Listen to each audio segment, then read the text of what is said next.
is a story of transformation, one that replicates across all the 47 counties in Kenya.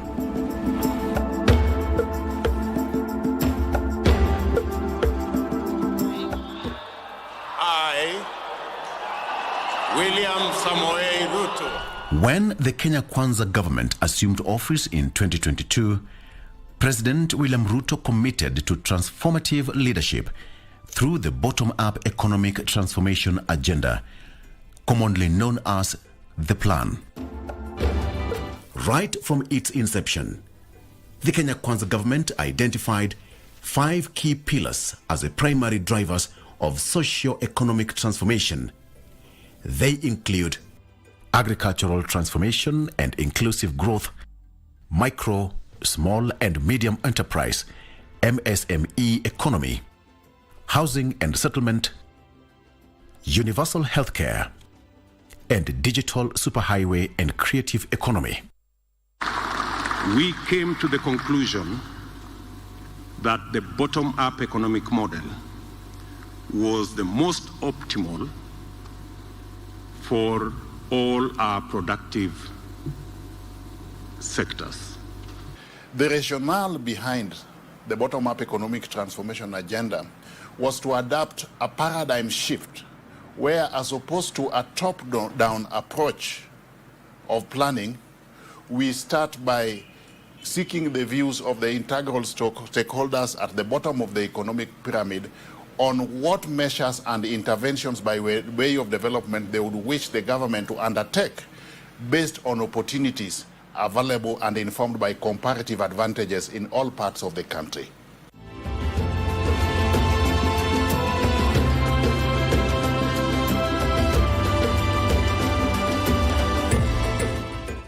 Two years on, at the helm of the country's leadership, how does the government's scorecard look like through the lens of Kenyans?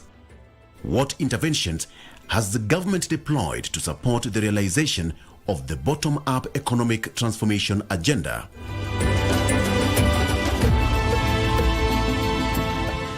Recognizing that food constitutes 54% of household expenditures in Kenya, the government prioritized reducing the cost of living through agricultural reforms.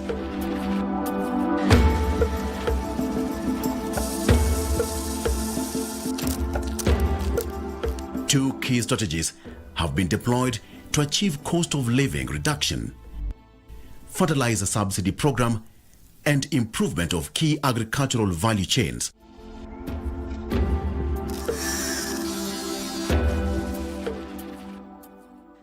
Remember, before this administration took over, the cost of fertilizer, 50 kilogram bags, was 7,500 Kenya shillings. Now we are talking about 2,000 Kenya shillings, 2,500, which has never happened. 2,500 inakuwa ni rahisi. Hata ukifanyia kazi, shamba unategemea kitu utapata. Maana pale unatumia 5,900 au 6,000, hupati chochote. Ukija kuunganisha hiyo pesa uliyotumia, unakuta ni hasara tupu. Hii fertilizer bag moja tulikuwa tunainunua na 2,500, ambayo ni bei mzuri sana juu kila mtu anaweza iafford, na ile ingine iko juu kiasi, juu kama ile unaenda kununua ya kahawa, unaenda unanunua na 4,500, hiyo ni bei iko juu sana, lakini ya serikali imekuwa ni 2,500. So nimeonelea mimi mkulima mdogo, imenisaidia juu nimeweza kununua. From the time this administration took over, which was the production of maize was 34 million bags, 90 kilogram bags. As we talk now, it has moved to 67 million bags. And we are looking at over 80 million bags going forward. That alone means that if we stop importation of maize, the price of 2 kilogram bag was around 230. But now we are talking about less than an average of 130. The fertilizer subsidy program involved digital registration of all farmers. Once it came to the registration part of it, it was very easy for us, because even those people who live far away from here, but they own shambas there. We could only contact them, and once they come, they could come and register. So we were able to cover a good number and a good percentage. Process ya ilikuwa mzuri sana. Wewe ukisema uko na shamba wakuandike jina yako na waandike shamba yako kiasi yako. Kwa hivyo utapata message kwa simu yako ukiambiwa Patricia imekuja, uende bag na unaandikiwa ni bagi ngapi na unaendea wapi. The smallholder irrigation program is a government project that aims to improve the living conditions of rural households. Mpango yetu kwa miaka 5 ijayo ni kuongeza sehemu ya kuzalisha chakula kupitia kwa irrigation kutoka ekari 1670 mpaka ekari 1.5 in the next 5 years. The program supports farmers to use irrigation and not over-rely on rain-fed agriculture. This maize has been grown using the water for Nyajigi irrigation project. Now the project intends to, improve the lives of our people. Mimi nilikuwa wa kwanza kuweka hii maji na imenisaidia kwa njia kubwa sana, kwa sababu mimi kwangu imekuwa nimeipiga na mateke, kwa sababu saizi kwangu hakuna kitu ninanunuaga. Kutoka kitunguu, kutoka nini, hata nimekuwa hata wakuuza. Tunakuwa busy kwa sababu ya hii maji. Kwa hivyo sasa imenifanya nikafurahia sana, kwa sababu hii maji isipokuwa kama singekuwa naye singeweza kukua nikiwa busy hivyo. Kwa hivyo sasa nimefurahia, hata serikali yetu mimi naishukuru sana kwa kutusaidia kwa sababu ya huu mradi. As part of efforts to revive the textile industry and boost cotton farming, the government has distributed 41,889 metric tons of BT cotton seeds to farmers. Pamba inanifaidisha sana kwa maana nilisomesa naye watoto wangu. Tunanunuliwa kwa cash. Yaani hakuna kununuliwa kwa mandeni. Kutoka to revive hii kibanda ya cotton, watu wengi wamepata ajira. Watu wengi wamekuwa wakikuja wanajisaidia na wengine wanazidi kuja, tunawapea kazi. A raft of initiatives have been implemented in the livestock subsector. We came up with a plan a few years ago, and we are now seeing it to completion, of putting together a leather district. A big area where we just concentrate on leather manufacturing. This park is 85% complete. Actually, in terms of the leather production side, we are almost 100% done. And 2 manufacturing plants are already up, almost 100% done. Last year, we were able to do about 811 million liters of the formerly marketed milk, which is the milk that goes through the processors and is actually processed and found in the shelves of the supermarkets. With that, we've also been able to increase exports from 4.3 billion to about 7-point-something billion. A rise also in exports, and that has been because of our deliberate now export promotion strategy for dairy. Unaweza kupata mikopo kwa urahisi uweze kutimiza mahitaji yako na ya biashara. In 2022, the government launched the Hustler Fund to provide affordable credit to Kenyans, especially those at the lower end of the economic pyramid in Kenya. We have made interest 500 times lower than the average interest rate in the market. So far, we've reached out to 24.5 million Kenyans where we are today, and we have disbursed 59.5 billion as of today. Of course, then we introduce a mandatory saving component, and this mandatory saving component was to start now giving or mobilizing some sort of financial security to the borrower. So when you borrow, you start building your own financial security. So last year when we were doing the first anniversary, The top Hustler Fund borrower had accessed close to 4.5 million cumulatively. And this top borrower had saved close to 450,000. The fund has helped the MSMEs and groups to save 9.3 million shillings.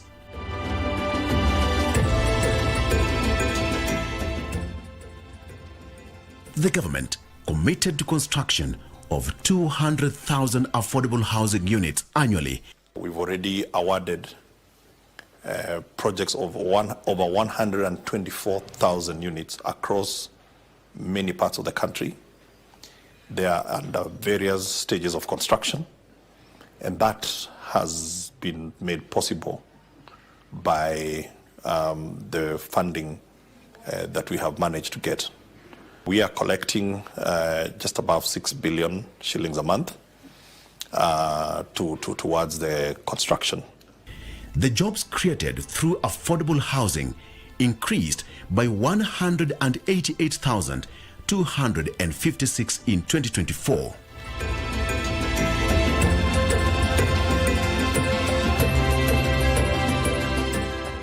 We usually have around 160 workers per day.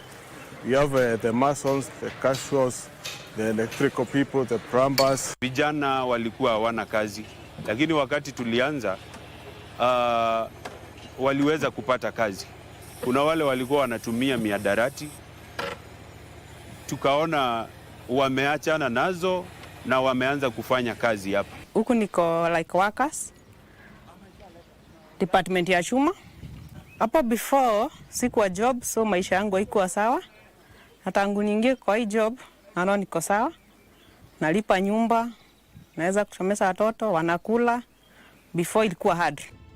The number of affordable housing units under construction or completed increased by 94,128 units in 2024.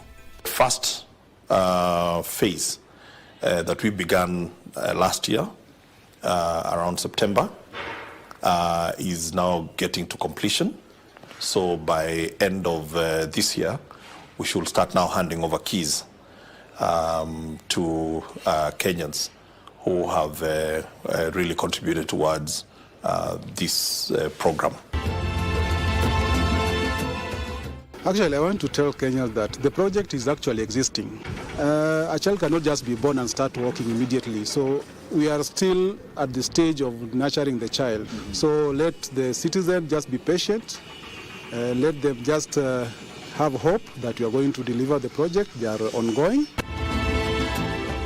The mortgages refinanced have increased to 1,005 mortgages, representing 40% increment since 2022. The 1.1 trillion out there as loans, you'll find almost 600 billion is going to support the housing project, affordable housing, 600 billion. And you say most of the main loans go for five years. So in essence, every year we are giving around 150 billion to support the housing agenda. Between 2022 and 2024, 213 Juakali artisans have received prior learning assessment and recognition by the government. Kutokana na hii affordable housing imenisaidia sana juu nilikuja nikajiunga na kikundi cha Stereofixture. Wanaume wakanisaidia sana, wakanifunza kufunga chuma. Sasa mpaka serikali ikatulipia fees, tukafanya mtihani kutoka kwa NITA na sasa tunangojea certificate. Tumefaidika na hii mradi juu hata serikali ileta watu wa NITA.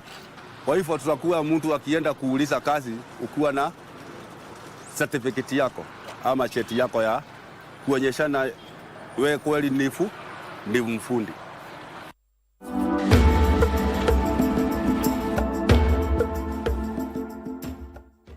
The right to health is a fundamental human right guaranteed in the Constitution of Kenya 2010. In guaranteeing the right to health for all, the Kenya Kwanza government has made progress during its first 2 years in office. The first thing that we did was rolling out the community health promoters, and this was in collaboration between national government and the county government. Remember, health is a devolved function, and the role of the national government is policy and training. Already, the community health promoters have been able to register 7.8 million households in Kenya, and we are gearing to ensure we have registered 12.5 million households in Kenya.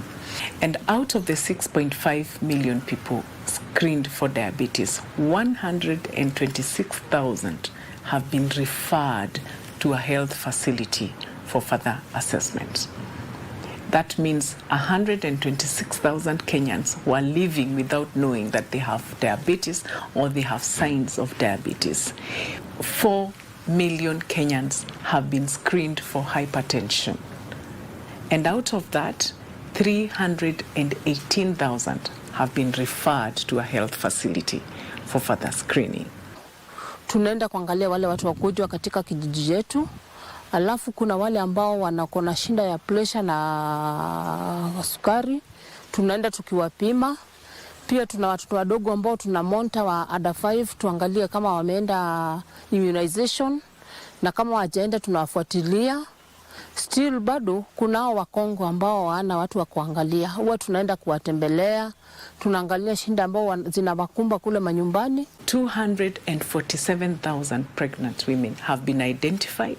105,000 have been referred to the clinics near them for further for antenatal care. Kuna watu wengi walikuwa wanakufia nyumbani. Juu tuliona kama kuna kesi zingine, tunaona wajawazito hawaendi kliniki. Community sasa imesaidika juu tunawasaidia waende kliniki na tunafuatilia vile wanaenda, na ikikaribia wakati wa kujifungua tunahisisha kuwa waende wa hospitali ndio wajifungulie huko. Every of the community health promoter has a smartphone with her or him, and they have a software, they have an app that they record this information, and once the information is recorded, it comes to my dashboard to see who has been able to visit which household, or how many households they have been able to visit, what they have been referred to. Every of the information is recorded in that. They have a kit. Sasa tuko na first aid kit na zina kila kitu. Tumejua kufunga, wametupea vitu za kufunga. Tunao mashine ya kupima pressure, kupima kisukari.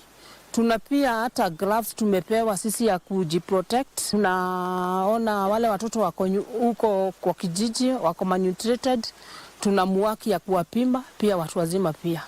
Na hii promoter bado imenisaidia sana sababu kuna kitu ambao tunapata kidogo. Starting 1st October 2024, Kenya experienced the transition from the National Health Insurance Fund to the Social Health Authority in line with the government's plan to achieve universal health coverage. If you are in an emergency situation, you are involved in an accident or you've got a heart attack, anything which is referred medically as emergency, requires urgent attention. It does not require you to pay money.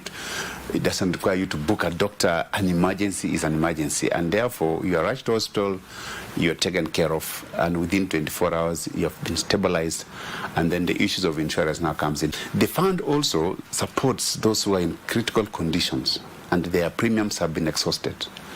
And therefore that funds will set into, you'll use those funds to come and offset the difference of your insurance premium paid, what is still due, and you have exhausted your insurance premium. We had a huge transformation with the shift from the previous insurance, government insurance carrier, National Hospital Insurance Fund, to Social Health Authority. And that's a game changer. And what we're seeing is we've seen an increased number of patients who are able to access services immediately, and those services were not available to them even during NHIF. Prior to transition, I had done my pre-auths with NHIF, and I was worried that the funds will get lost or be locked away. But it transited smoothly because even after I came when it was SHA, I was able to use those funds under SHA. and I registered under SHA, so I can be seen in the SHA system. We were even able to get services without the forms before the forms were here. Nilijaribu kuingia SHA, haikutiki muda, nikaingia direct na imeingia sawasawa na inanitibu. Ukuwa KU rifaro umefika mahali ungeenda India au uende mahali ingine, sababu hakuna chochote, mashini yoyote hatuna.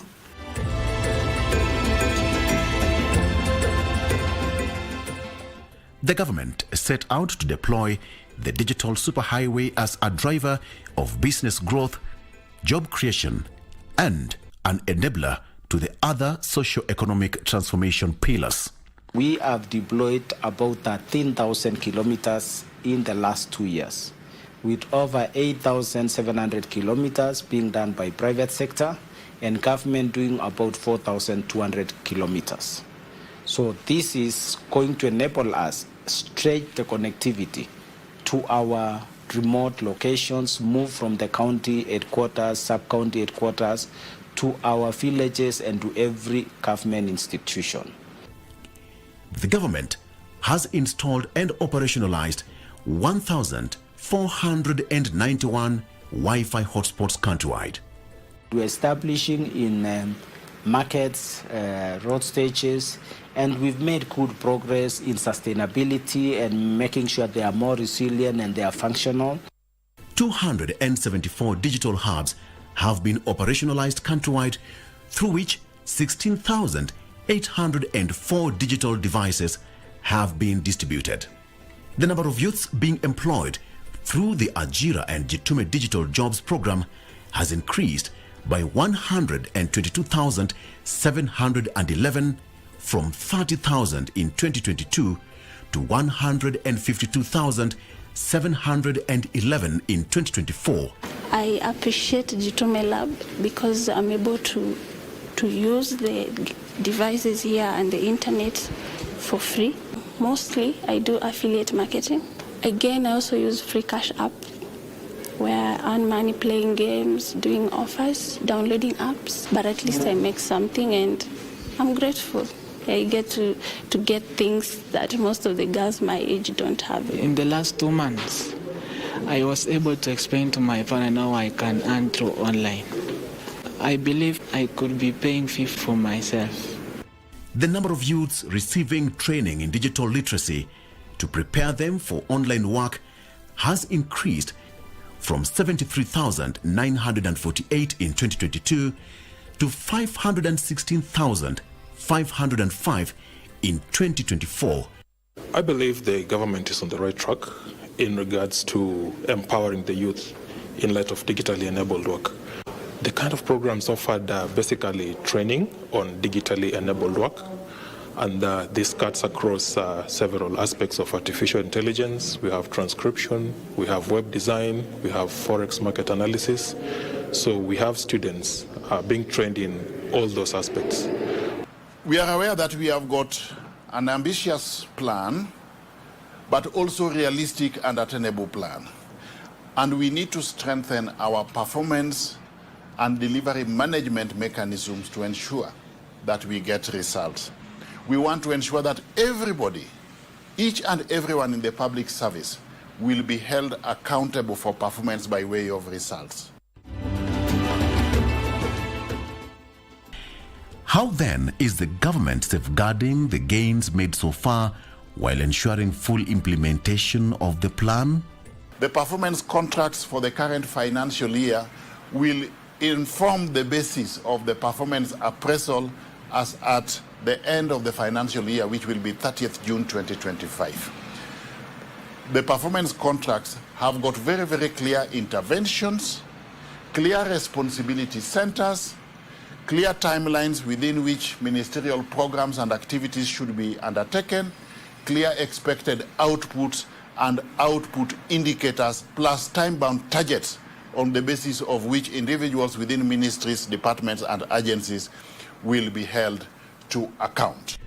To accelerate the momentum of realizing the remaining part of the bottom-up economic transformation agenda, President William Ruto calls for unity of all Kenyans and service for all Kenyans. we have what it takes to transform the Republic of Kenya.